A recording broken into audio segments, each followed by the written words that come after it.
आज न्यायालयाने वाल्मिक कराड व त्यांच्या गँगच्या विरुद्ध आज आरोप निश्चित केलेले आहेत. दिनांक 9 डिसेंबर 2024 रोजी संतोष देशमुख यांचा कट करून संगनमताने आरोपींनी खून केला आणि त्याचप्रमाणे यातील काही पुरावा नष्ट करण्याचा प्रयत्न केला. याला कारण म्हणजे वाल्मिक कराड याला जी खंडणी जो मागत होता ती खंडणी अबाडा कंपनीकडनं मिळण्यास अडथळा संतोष देशमुख यांनी केला. याकरिता त्यांचा खून करण्यात आला. अशा रीतीचा सरकारतर्फे आम्ही आरोप प्रस्तावित केला. न्यायालयाने आरोप त्याप्रमाणे आज निश्चित केले. एकूण सगळ्या आरोपींच्या विरुद्ध आज निश्चित करून त्याची पुढील तारीख आता 8 जानेवारी ही तारीख ठेवलेली आहे.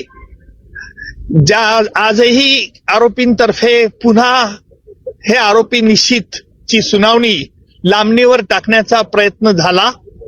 आरोपींनी या खटल्यामध्ये आतापर्यंत जे D2 ऑपरेशन केलं, ज्याप्रमाणे पाकिस्तानतर्फे K2 operation, K for Kashmir आणि K फॉर खलिस्तान असं केलं जात होतं, त्याचप्रमाणे आरोपींनी देखील या खटल्यात वेळोवेळी वेगवेगळे हातखंडे वापरून D2 operation, D for delay आणि डिरेल, उशीर करणं आणि खटला उलथून टाकण्याचे प्रयत्न होते. त्याला आज आरोप निश्चित झाल्यामुळे या प्रयत्नांना चाप बसलेला आहे आणि यापुढचं सुनावणी, यापुढे जी 9 तारखेला सुनावणी आहे त्यामध्ये सरकारतर्फे कागदपत्र ज्यांच्यावरती प्रॉसिक्युशन भिस्त ठेवत आहे ती कागदपत्र आरोपीला मान्य आहेत किंवा अमान्य आहे याच्याकरता विचारलं जाईल. त्याच्यानंतर साक्षीदारांची यादी दिली जाईल आणि प्रत्यक्ष पुराव्याचं काम लवकरच सुरू होईल. आरोपींच्या वतीने वारंवार वकील बदलले जात होते, त्याबद्दल देखील आज कोर्टाने नाराजी व्यक्त केली. काय नेमकं त्यालाच आम्ही आज आक्षेप घेतला की आरोपींतर्फे जे वेळोवेळी वकील बदलण्याचा त्यांना अधिकार आहे, नाही असं नाहीये, परंतु वेगवेगळ्या तीच कारणं ही पुन्हा पुन्हा न्यायालयापुढे मांडण्यात येत होती. म्हणून आम्ही न्यायालयाला विनंती केली की न्यायालयाने यापूर्वी देखील या त्यांच्या म्हणण्यावरती त्यांचं म्हणणं ऐकलेलं आहे, त्यामुळे न्यायालयाने यावरती निश्चित प्रकारचा आदेश द्यावा. त्याप्रमाणे निश्चितपणे आज न्यायालयाने प्रत्येक आरोपीला विचारलं, तुमच्या विरुद्ध हे आरोप ठेवण्यात आलेले आहेत. सगळे आरोप तुरुंगातच होते. आरोपींनी आरोप मान्य नाही असं सांगितलंय आणि न्यायालयाने त्याकरता ते रेकॉर्ड जेलमध्ये पाठवण्यात येईल आणि जेलमधून त्यांची स्वाक्षरी झाल्यानंतर पुन्हा खटल्याच्या कामाकरता सुरुवात होईल. मात्र संपूर्ण प्रकरण फास्ट ट्रॅक वरती घेतलं जाईल, फास्ट ट्रॅक वरती चालेल. आता आपण बघितलं असेल की आज आरोप निश्चित करण्याकरता किती महिने वेळ लागला.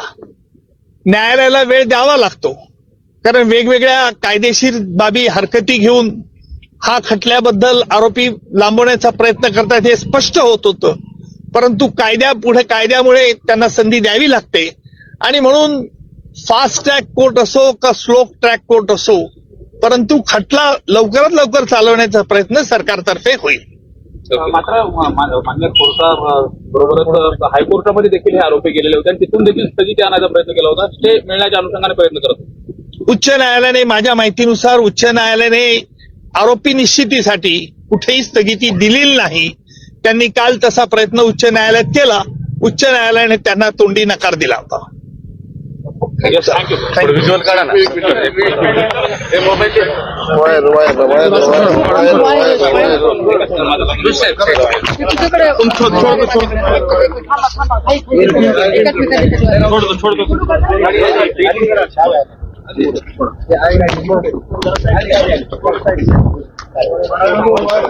छोड़